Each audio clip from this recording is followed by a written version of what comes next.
Hello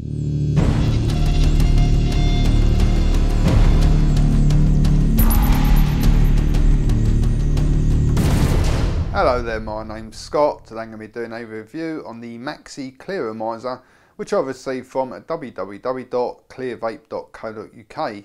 Before I start though, I must point out I did receive it free of charge for the purpose of conducting a review. My opinion of the product remains true, honest and accurate as always. Okay, let's go straight ahead and show you what's in the box. Okay, so the Maxi comes in a little presentation box, and on the reverse side you're going to find some basic instructions. Inside the box you're going to find a fully assembled Maxi, but I've obviously broken this one down into these sort of individual components just to show you in a bit more detail. So it's made up of these 5 parts here. You have the, I suppose you call it like the main sort of central column, and this has a 510 atomizer connection, but it won't fit on every sort of a 510 device unfortunately, because it has this quite deep skirt. So it's more suited for things like your Ego batteries, or if you've got a connection like this on the SVD where the connection is sticking outwards, it'll fit on that fine as well. You then have the atomizer head, and I couldn't find what its resistance is meant to be on the website, but according to my SVD it comes with a 1.8 ohm head, and these are replaceable, so when the atomizer eventually dies, all you've got to do is replace the head rather than replace the whole atomizer. You then have the tank, which holds 1.6 millilitres of e-liquid, and as far as I can tell, when I sort of tap this against my silver ring now, it definitely sounds like it's made out of glass. Again, I can't find that information on the website unfortunately, but it does sound like it's made out of glass, so it should be pretty safe with any e-liquid. Only slight negative about this tank though is that for some reason they decided to cover it in these little sort of cog symbols, which make it look a little bit sort of ridiculous really. It would have been a lot nicer just to have a plain glass tank, so I'm not too sure why they've done that. You then have the like the top cap, and they also include a drip tip. Okay, so what I'll do now is just go ahead and assemble it, and then fill it up with some e-liquid. Okay, so the first thing you're going to do is take the atomizer head and just screw that into the top of the central column now.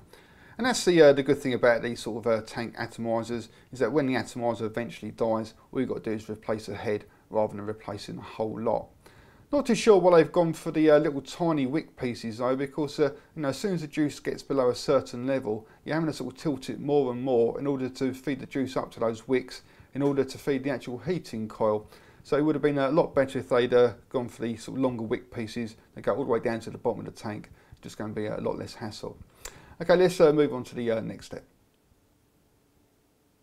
And then once the atomizer is in place, you can just take the tank, slide it over the top and screw it all the way down. Now like I said, I'm pretty certain this tank is made out of glass, so it should be perfectly fine with any e-liquid in there, and you shouldn't get any sort of cracking whatsoever. And the only thing that lets the tank down is having these stupid cogs printed all over it, which you know, just seems a little bit pointless. Okay, next step. Right, so now the tank is in place, we can just take out e-liquid and fill it up with juice. Now you will see that on the tank here you've got a little line saying max, so obviously that is where you're going to fill it up to. And when you fill it up, you want to just try and avoid adding liquid to that sort of central holder, and just make sure you're sort of pouring it against the inside wall.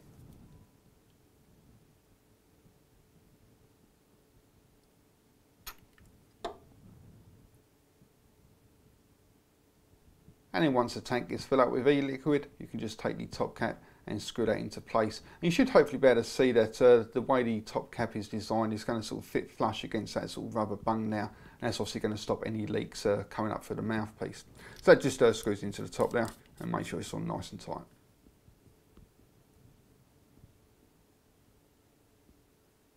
And then to finish off, all you've got to do is take the drip tip, whack that in the top, attach it to whatever device you're going to be using. I'm going to use my SVD.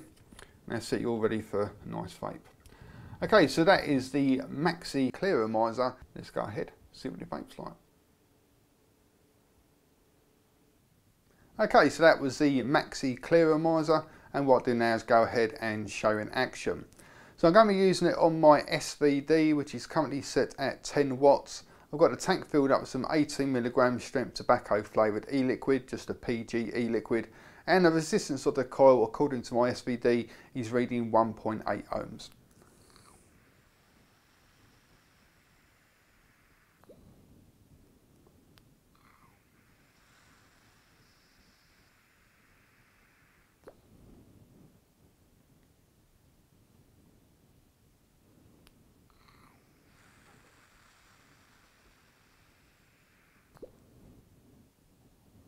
Actually, like vapour-wise, you know, you're getting plenty of vapour out of it.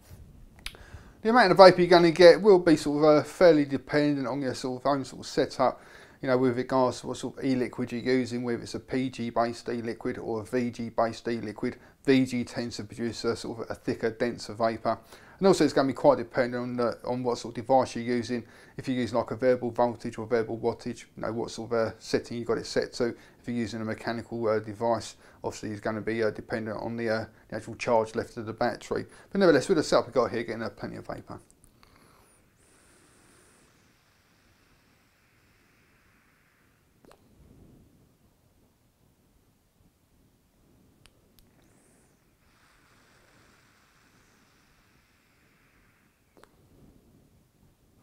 And throat heat wise, you know, I'm getting quite a nice kick in the back of my throat. The vapour's coming through sort of quite nice and warm as well.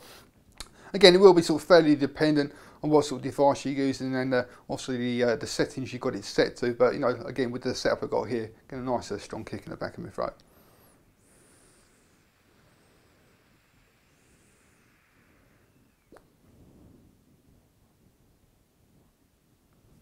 When it comes to flavour, it is good, but it isn't. Now, when it's wicking, you know, I'm getting plenty of flavour, and the flavour's coming through really nice actually. But the problem is, it's got these, you know, ridiculously short pieces of wick, and obviously the wicks are up here, the juice is down here. So unless you're sort of making sure you're tilting it so the juice is actually in contact with the wicks, it doesn't take very many drags before you start getting dry hits. And quite often I'm finding I'm having to sort of hold it upside down for a few seconds at a time to get plenty of juice down to that coil so I can actually have a decent vape. So when the juice is wicking properly, you know, you're getting plenty of flavour, really nice flavour out of it.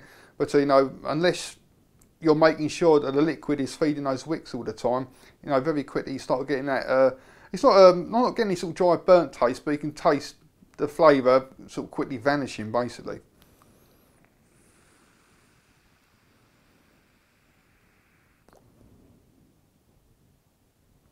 And I can't understand why they would have such tiny pieces of wick rather than having two long pieces that go all the way down to the bottom of the tank.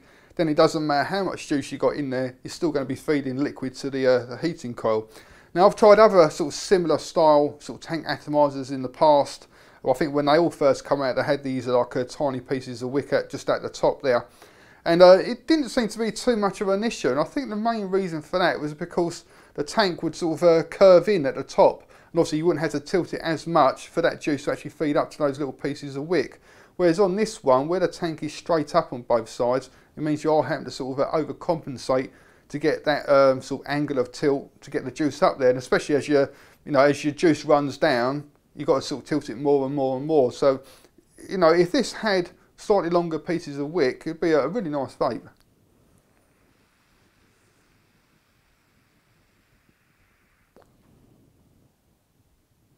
Or should I say a really nice consistent vape. I mean, it's a shame really because like I said, you know, when it is wicking, you know, you're getting a really nice amount of flavour, and you can see just how much vapour it produces. And other positives, it does seem to be a very nicely constructed tank. Like the actual like the metal of it seems to be very nicely machined. You've got as far as I can tell, it's a glass tank as well, so it should be, you know, perfectly okay with any of the sort of troublesome e-liquids that are known to sort of crack tanks.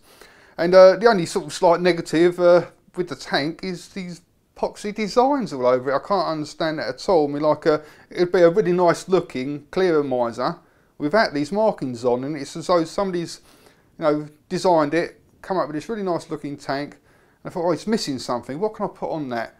Oh yeah, let's stick some cogs on it because that will like really make it look smart. And also, I don't know what the thought process was behind adding these symbols of cogs all over it, because it's completely ruined the actual look of it, and it goes really nicely with the SVD as well if it didn't have those cogs all over it.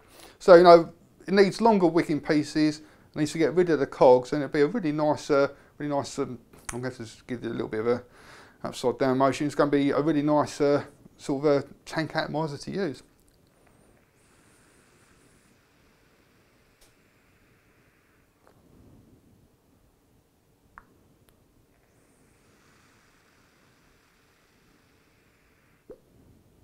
And the other good thing about these Clearomizers Very nice and simple to actually use. You know, if you're a beginner looking for something very simple to use, you know, you unscrew the cap, pour your juice in, put the cap back on. You know, you can't get much easier than that. And the other sort of positive as well is that you know, when the atomizer head eventually does die out, all you got to do is replace the head rather than replacing the whole atomizer. And you know, if you have got a little bit of sort of competence, you could actually re-wick and rewire these atomizer heads yourself.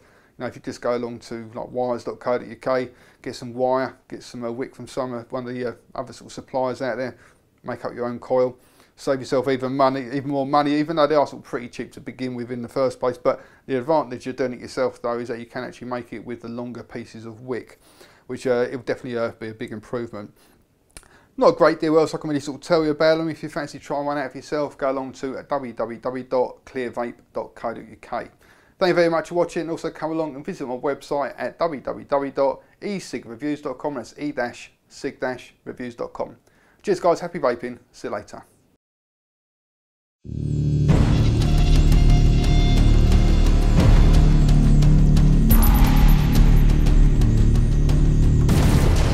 In order to get the juice up there, to be able to actually feed the coil, and there's a fucking cat just staring at me now.